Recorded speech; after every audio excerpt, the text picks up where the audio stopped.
Okay, so today we're diving into Gary Chapman's Things I Wish I'd Known Before We Got Married. Okay. And it's like he's giving us this cheat sheet for a successful marriage, you know? Yeah, and what I find interesting is how Chapman really emphasizes that difference between being in love and actually building a marriage that lasts. Right. It's not about being negative or anything, but more like, hey, those intense feelings at the beginning, those are like the launch pad, not the whole rocket ship. Yeah, he even compares it to falling into like a camouflaged pit. Right. Like you're so caught up in the moment, you don't even see the potential issues until you're already like way down there. Exact. And I thought it was really interesting how he talked about those two stages of romantic love. Uh-huh. So there's that in-love phase at the beginning, which, like, come on, we all love that part. Of course, yeah. But then it shifts into this, he calls it real love. Yeah, and that's where things get really interesting. Right. It's kind of like the difference between, those amazing fireworks displays, dazzling for sure, but they don't last very long. Then you've got this slow burning fire, needs tending and all, but it gives you this constant warmth over time, Yeah. that real love. Yeah. It's about making that choice to keep loving and supporting your partner, even when those super intense feelings from the beginning start to fade. So how do we get ready for that shift? Like, what can people listening do to make sure they're building that lasting, real love kind of relationship? Well, Chapman says that getting your partner's love language and your own is the key. All right. Because it's not enough to just say, I love you, right? You got to speak the language that they can actually hear and understand. Yeah, that makes sense. Think about a time when you felt truly appreciated by someone you were in a relationship with. Hmm. Was it because they showered you with gifts, or was it more like those deep conversations where you really felt seen? Yeah, it's those small things that can really make you feel it, you know? Absolutely. And it reminds me of that story Chapman tells about the husband who washes his wife's car every single weekend. Oh, yeah, yeah. Like he thinks she's showing love, but for her, love language is quality time. Right. So she's craving those conversations and shared experiences. It's like trying to use Monopoly money to pay for parking, you know? Uh-huh. Right. Like, the intention's there, but it's just not the right currency. Yeah. And those miscommunications can really build up resentment if you're not careful about it. Oh, absolutely. But the good news is, just knowing about love languages can make a huge difference. So true. Just imagine how much smoother things would be if you knew that something small, like making your partner coffee in the morning, would mean more to them than like some big, grand gesture. It's about those small everyday things that really add up over time. Exactly. But it doesn't stop there. Chapman also goes into how our families play a role in our relationships. Yeah, like we inherit these unspoken scripts or something. It's not about blaming your parents or anything, but more about just noticing those patterns so you can decide if you want to do things differently. Yeah, and he has this hilarious story about a young guy who was totally terrified of his girlfriend's mom because she could talk for hours on end. Oh, no. And then later, he started to see the same thing in his girlfriend. Oh, no, that's too funny. It's a funny story, but it shows how those things we learn in our families can pop up in our own relationships without us even realizing it. It's true. Those habits get so ingrained, we don't even know they're there. Totally. Hmm. He even says that just noticing something as small as whether your partner's dad takes off his hat at the dinner table can tell you a lot about their family's expectations and dynamics. Wow, I never thought of it like that. It's about looking at those little cues and thinking about how they might be affecting your own expectations in the relationship. That's really interesting. It's like we're walking around with these blueprints from childhood, and sometimes they totally clash with our partners, you know. Yeah, it's true. But once you can see those patterns, you can actually choose how you react. Right. It's really empowering when you think about it. And speaking of handling those tricky situations, Chapman gives us this really useful tool for dealing with disagreements. Okay. He calls it listening time. You know, I have to say, when I first read about that, I was like, really? Yeah. That's it? Yeah. But the more I thought about it, the more it made sense. It's such a simple concept, but so powerful. So tell me, what's the big deal with this listening time thing? What makes it work? So it's about making the space where you can both really talk openly and honestly. Okay. And you're actually listening to each other, not interrupting or getting defensive or trying to win the argument. Right. Chapman even says you should use specific phrases to get things going. Yeah, like what? Like instead of saying, we need to talk, which can sound kind of aggressive. Yeah, for sure. You could say something like, hey, would it be okay if we had some listening time later to talk about this? It's like you're hitting pause on the blame game and just trying to get each other. Exactly. I love the example he uses of a couple trying to figure out Christmas plans with their families. Oh, yeah, that's a good one. Because everyone's got their own expectations and wants. And it's easy to see how that could turn into a huge fight. Oh, yeah, for sure. But instead of letting it escalate, they use that listening time technique. And it works wonders. So each person gets their turn to explain their perspective, and the other person is just listening. Just absorbing and trying to understand. Without asking questions to clarify. Not to, like, pick apart what they're saying. Exactly. Just to make sure they understand. And the crazy thing is, just by doing that, just by hearing each other out, they've already calmed things down. It's like magic. They go from being on opposite sides to being on the same team trying to work it out together. That's the beauty of really listening to understand, not just to respond. That's so true. And once you've got that empathy flowing, you can start figuring out how to compromise. Which Chapman breaks down into two approaches. Finding a middle ground and what he calls meeting on your side. Yes. I like to think of it as meeting in the middle versus taking turns. I love that. Because compromise doesn't always mean splitting things 50-50. Exactly. Yeah. Sometimes it's about realizing that one person's needs are more important in that moment. Right. So going back to those Christmas plans, Yeah. maybe instead of trying to please everyone, they decide to alternate years. Right. 1 year with his family, the next year with hers. Exactly. It's about getting creative and finding something that respects what both people want and need. And sometimes that means putting your partner first, even if it's a little uncomfortable. And that leads perfectly into Chapman's stuff about apologies. Oh, yes. I gotta say, this part really surprised me. Me too.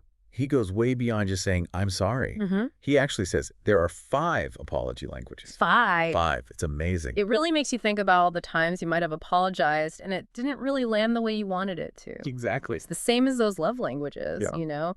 Different things make us feel truly heard and understood when someone's apologizing. Yeah, and he has this whole system. He does. Expressing regret, accepting responsibility, making restitution, genuinely expressing the desire to change your behavior, and requesting forgiveness. He covers all the bases. So for someone whose apology language is accepting responsibility, hearing, I messed up, it was my fault, would mean everything. Exactly. While someone else might need that tangible expression of making it up to them, you know? Right, like, I'm sorry I broke your vase, I got you a new one. Exactly. Yeah. It's about knowing what clicks with your partner when you're trying to make things right. Totally. And that story about Carl, Oh, yeah, who Carl. thought apologizing was like weak or girly. It's crazy how those societal norms get ingrained right. I know, it's such a powerful example of how that stuff can affect us, even in our closest relationships. Totally. But then he has this amazing conversation with Chapman, He does. and he realizes that a real apology isn't weak at all, It's actually a major sign of strength. because it takes guts to own up to your mistakes. Exactly. And that, of course, brings us to forgiveness. Big one. And Chapman says it straight up. Forgiveness is a choice. It's not a feeling. It's not about saying what happened was okay. Right. It's about letting go of the hurt and resentment. And he lists 4 things that forgiveness does not do. Oh, really? Tell me more. Okay, so forgiveness doesn't erase what happened. It doesn't make the consequences disappear. It doesn't automatically rebuild trust. And doesn't mean you have to get back together. It's like a reminder that forgiving someone is a process.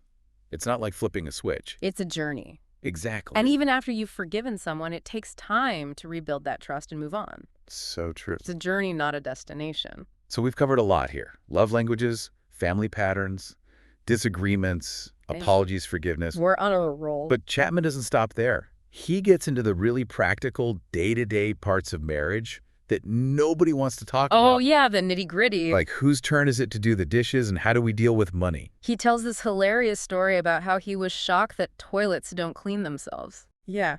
And he uses that to talk about how important it is to discuss those unspoken expectations way before you get married. It's so easy to assume we're on the same page, Way too easy.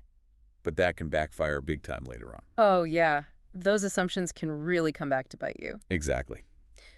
So Chapman says, talk about everything. Everything. Who takes out the trash, how you celebrate holidays, you name it. It's all on the table. He even has this exercise for couples. Oh, yeah. Tell me about that. You each write down a list of all the chores and responsibilities around the house. Okay. And then you decide who you think should be in charge of each one. On your own. Yep, just you. I like it. And then the fun part, you compare lists. Oh, that's good. You see where you agree and where you need to do some negotiating. It's like a trial run for those conversations that come up in every marriage. Exactly. And speaking of practical matters, add finances to that list. Oh, yeah, money. Big one. Chapman is all about couples having a plan for managing money together. It's our money now. Exactly. And that change in thinking can be huge. It changes everything. He even talks about how he and his wife actually started struggling with money more after they started making more of it. Really? Yeah, it's like that saying, more money, more problems. It's true, though, isn't it? Because suddenly you've got all these choices and possibilities for disagreement. And if you haven't talked about your goals and expectations, it can get messy fast. So what's his advice? He's got this simple 3-step plan. Okay, I'm listening. First, figure out your total combined income. Okay. Then decide on a percentage to give to charity. Chapman suggests 10%. That's generous. And then decide how much you're going to save. He's big on saving, right? Huge. Yeah. He says start early, even if it's just a little bit at first. Makes sense. He even suggests making a game out of it. A game? How do you make saving money a game? He calls it, let's see how many things we can live without that everyone else thinks they need.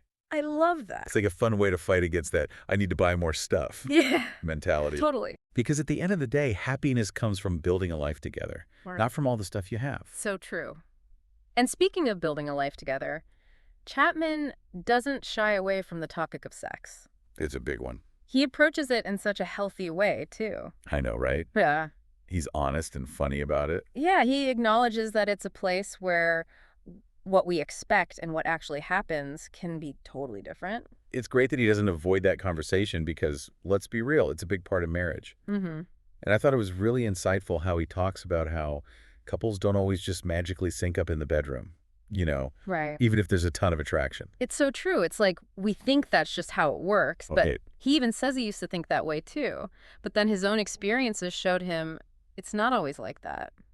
Yeah, and he talks about how men and women often have totally different ideas about intimacy and what feels good. Yeah, and it's not about one being right and the other being wrong. Right. It's about recognizing that you come at it from different places and being open to learning from each other. Totally. Yeah. And he mentions this ancient Hebrew text that says it can take a whole year for newlyweds to really figure out how to have sex that's good for both of them. Wow, a whole year. I know. It's kind of a relief to think about it like that, Yeah. It's not something you just figure out overnight. It's a process. It's like you discover it together as you go. Exactly. It's about communication and curiosity and wanting to explore together. And being okay with the fact that what works for one person might not work for the other. Right. And being able to talk about it openly. Creating that safe space for those conversations is so important. So true. Okay, so we've talked about the more intimate side of marriage. Yeah. But Chapman also says, remember, you're not just marrying a person, you're marrying into a family. Oh, tell me about it. And that can be tough sometimes, right? Yeah, those in-law relationships can be tricky. For sure. He shares some hilarious stories about in-law conflicts. Oh, like what? Like this one woman whose mother-in-law criticizes every single meal she cooks. Oh. Or this guy whose in-laws expect him to go to their church even though it makes him super uncomfortable. It's funny because it's so relatable, I know, right? It's those everyday things that Yeah. can cause so much tension when you're trying to blend two families. It's like two worlds colliding. Exactly. Yeah. So what's his advice for dealing with that? Well, he says it all comes down to empathy, communication, and compromise. Those are always the keys, aren't they? It's about finding that balance between honoring what's important to you and respecting your partner's family and their traditions. Yeah. And he says even little things like how you celebrate holidays or even when you open presents can become a big deal. Especially when you're trying to merge two families with different ways of doing things. It's true. Those little things can feel huge sometimes. Yeah, because they represent something bigger, right? Exactly. Yeah. And Chapman says, don't be afraid to talk about it. Be open and honest and try to find solutions that work for both of you. And sometimes that means agreeing to disagree. That's so important. Because you're not always going to see eye to eye on everything. That's life, right? Okay, so we've talked about love languages, family dynamics, disagreements, finances, sex and laws. We've covered a lot of ground. I think we've hit all the major points. But then Chapman throws in one more thing. Okay. What's that?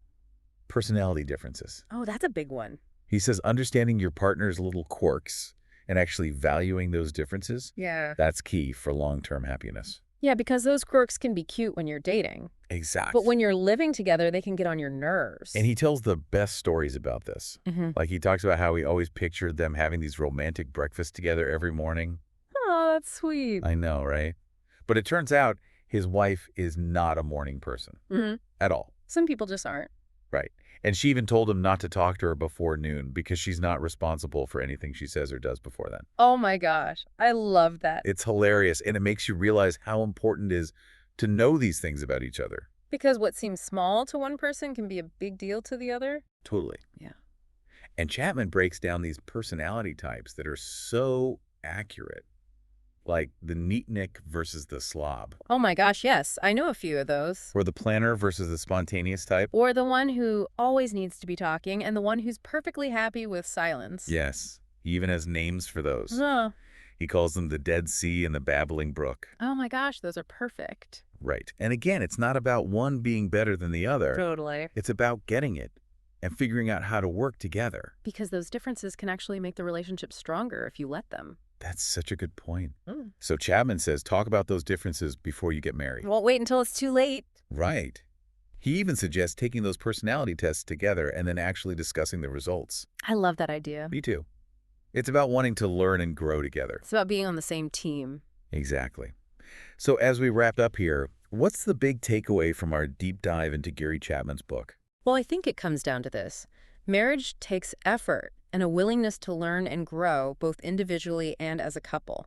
That's so true. It's about cherishing those early stages of love, but also knowing that real lasting love that takes work, It's about choosing each other every single day. even when it's hard. Exactly. And being willing to have those tough conversations. Because sometimes those hard conversations, those are the ones that make all the difference. They can make or break you, for sure.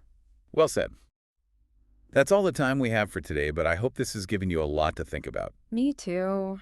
There's so much wisdom in this book. and so much to talk about when it comes to building strong and healthy relationships. It's a lifelong journey. It really is. Thanks for joining us on this deep dive, and be sure to tune in next time for more conversations about love life and everything in between.